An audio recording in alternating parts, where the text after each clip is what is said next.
Hello, welcome to the Everything Is Black and White podcast over on Facebook, YouTube, Twitter, and later on our podcast channel. Joined by Lee Ryder in the aftermath of Newcastle's 2-1 victory down at Turf Moor. Lee, of course, was down there to take in the game, and it's all about one man, isn't it, Lee? Allan Saint-Maximin coming off the bench to essentially rescue Newcastle and get them 3 vital points towards safety. Yeah, I mean that's what wins your games, but I suppose you can't take anything away from Dubravka, who faced 24 goal attempts as well. And yeah, I mean, look, he was the star of the show, Saint-Maximin, and they were a different team when he come on.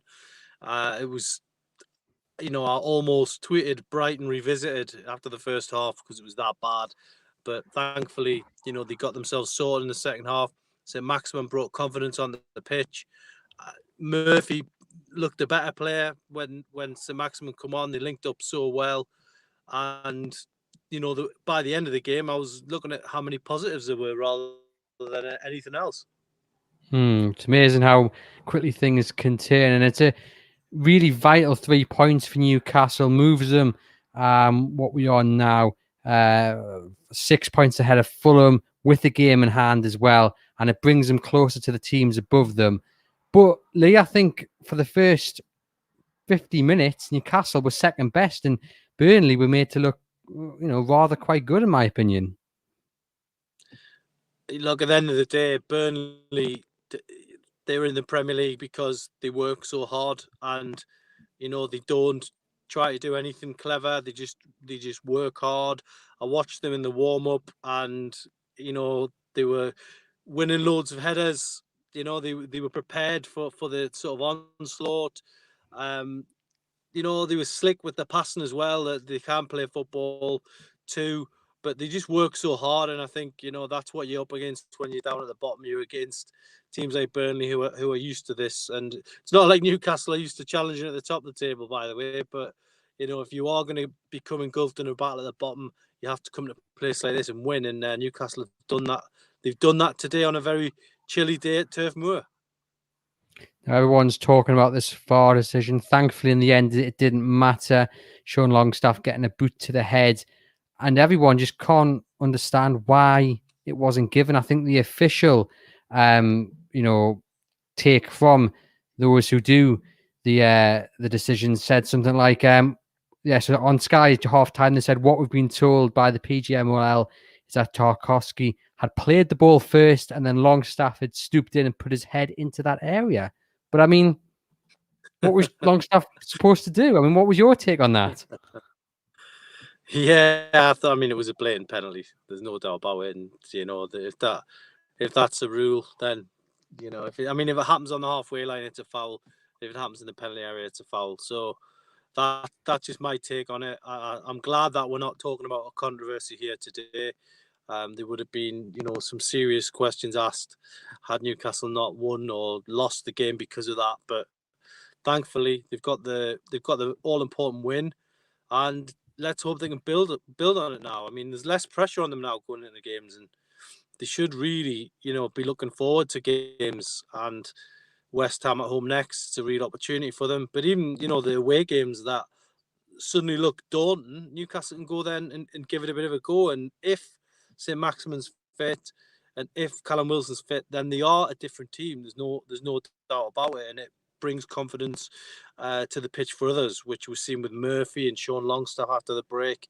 There were so many decent performances out there today, and they've got to be proud of that win, and we've got to give them credit where it's due because they've had a lot of stick. Steve Bruce has had a lot of stick, but they've won today, so we've got to give them credit, and hopefully they're edging towards safety, and they can just finish this season with a bit of a flourish. But we'll wait and see what comes next because you can never be sure in Newcastle. I mean, that first half, they weren't brilliant and something that needed to change, and it did change with Allan Saint-Maximin and Wilson coming on. Were you slightly worried up until their introduction about how the result was going to end, how the game was going to finish?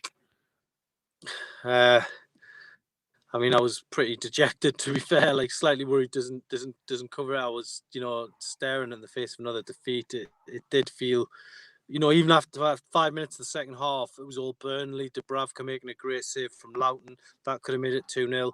But thankfully, they just got their act together. And, you need your big players to lead the way. And that's what Saint-Maximin's done. He's come on the pitch. He's demanded the ball. And, he's put one on a plate for Murphy and scored a fantastic winner himself. So when you've got your best players on who can cause those problems, then you've got every chance. And I think Burnley was shell-shocked by the end of the game. And, yeah, this will be a tough defeat from them. But Newcastle managed to turn it around. So, as I say, credit where it's due. Yeah, I mean, Saint-Maximin was brilliant when he came on. It was a brilliant assist for Murphy to pick him out. And it was just a cool finish by Jacob Murphy, who's doing no harm and, trying to get this new deal. We know Steve Bruce spoke about it in the press conference on Friday, and he seems to have been impressed by him. Like you say, he had a shaky start, but he came back and obviously got the leveller, which set Newcastle onto the way to 3 vital points. Yeah, he did. I mean, he did have a shaky start, but I thought that was around the team. They just looked so lethargic and sluggish to begin with. Like, they weren't getting their foot on the ball, or the pass was just a little bit off. And Murphy kind of summed that up in the way he was playing. But thankfully, he dusted himself down and got on with it. And in terms of a new contract, Newcastle would be absolutely crazy not to give him a new contract now, because it would cost a player of his age and experience would cost them 20-25 million to replace. So it would be stupid not to give him a new deal. It doesn't have to be 5 or 6 years. They can be sensible about it. But hopefully this is a start for Jacob Murphy. I honestly thought his career was over in Newcastle. I'll be totally honest. I didn't see where this was going. But this season he's been vital. He's waiting with some good assists, some important goals, and when he gets on the ball, things happen. So, and he's also learning the defensive part of the game as well, which is massive. So, I think he's really come on leaps and bounds this season, and hopefully he can get that new deal, and it's another experienced player in the squad for next season. You mentioned there about the start and how they look a bit lackluster. Why do you think that was? It's not the first time where we've seen them have a slow start and maybe they need to concede a goal to get that kick up the backside.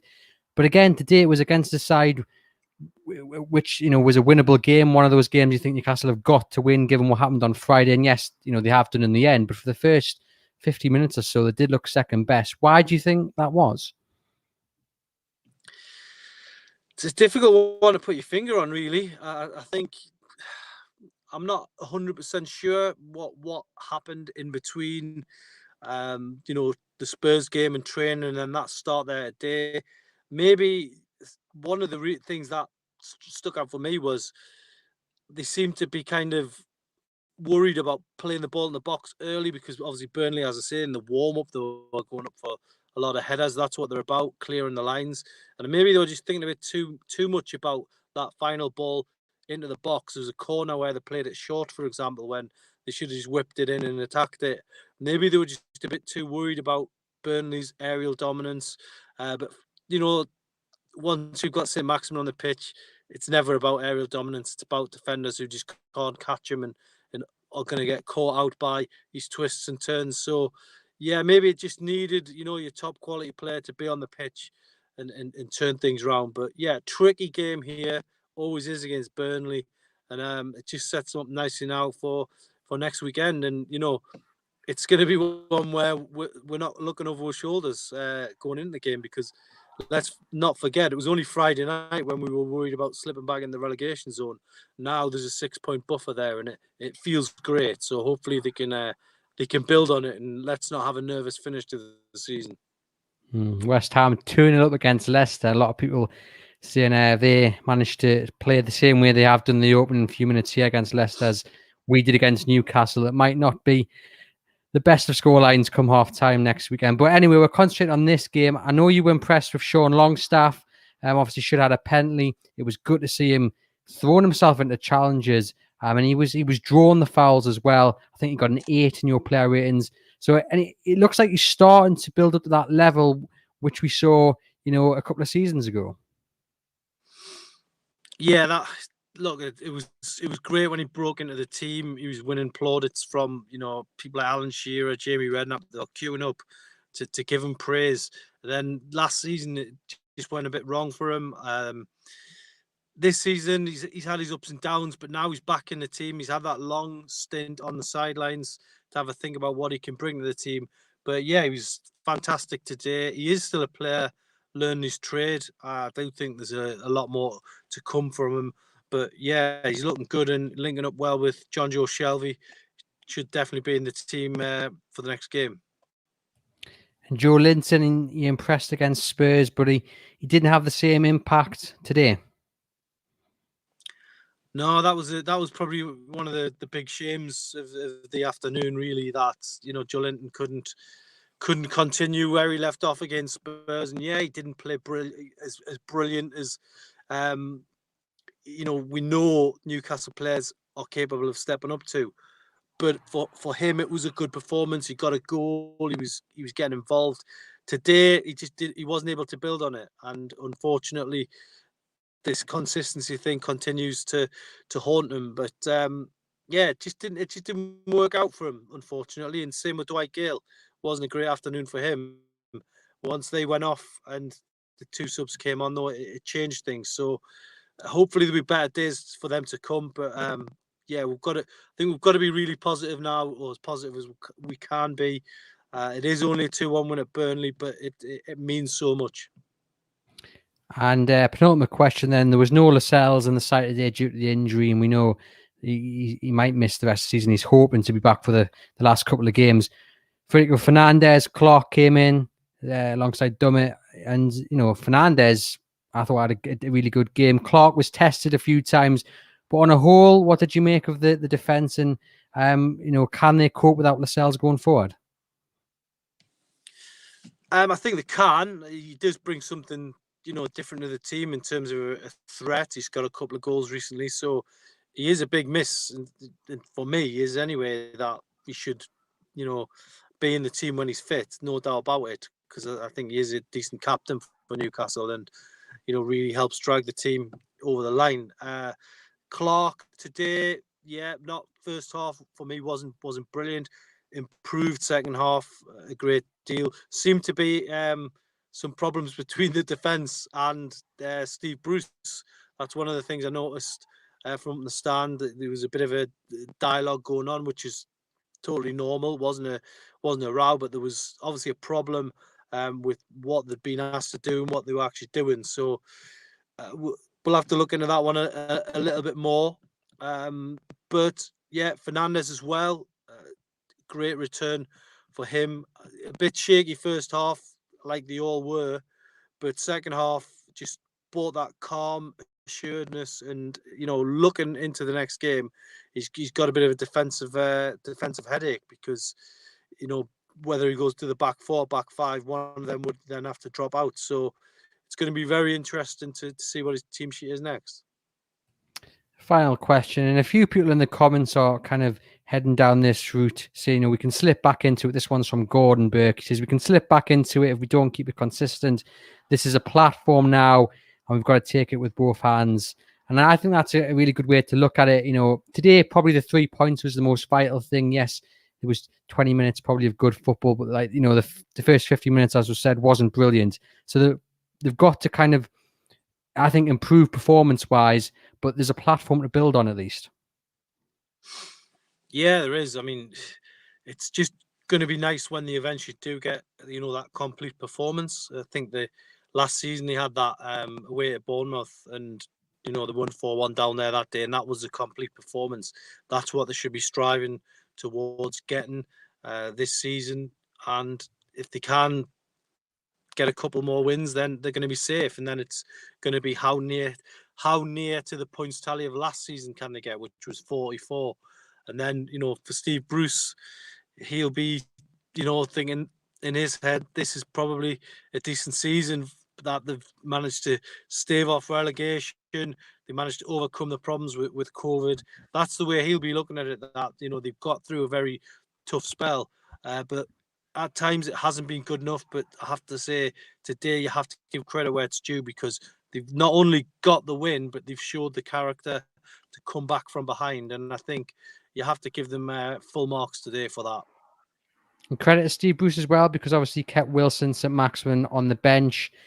He brought them on and it worked. Would you give credit to the head coach and what was he like in his press conference as well afterwards? Yeah, I mean, to be fair, I already have gave him credit for today. I think, at times the criticism has been necessary. I think, he hasn't done himself favours sometimes with some of his remarks in press conferences throughout the season. But I think, it's been a tough old season for everybody. So maybe we cut him some slack on some things. But today in his press conference, he was quite calm. He didn't go over the top. What he kept pointing out was that without your best players, you're going to struggle. And I guess he's got a point on that, really. Newcastle haven't. The problem probably has been is without the decent players in the team, they haven't really had a plan B, where they haven't just said, well, we haven't got the sort of the big name players in. So are we going to knock it long? Are we going to just, get back to basics? They haven't been able to do that. They seem to have experimented with too many other things. And sadly, that's cost them. I mean, the Sheffield United away game when they were playing the two false tens, that's an example of, they didn't have a reasonable plan B to get them a result on that night. I mean, look, if you could go through certain matches and say, well, if they'd have got a point at Sheffield United or beat Sheffield United, the Brighton game, Brighton home and away, if they'd have won 2 or 3 of those games, they'd be safe now. That's the top and bottom of it. So they wouldn't be going in the last few games, just nervously looking over the shoulder. They've eased pressure now, but this should be done and dusted now. They should be safe and looking further up the table. But as I say, we're trying to keep it as positive as possible. And today you give them credit where it's due. We do indeed. Well, Lee, we appreciate you joining us. We'll let you get back to Tyneside. Safe travels back home.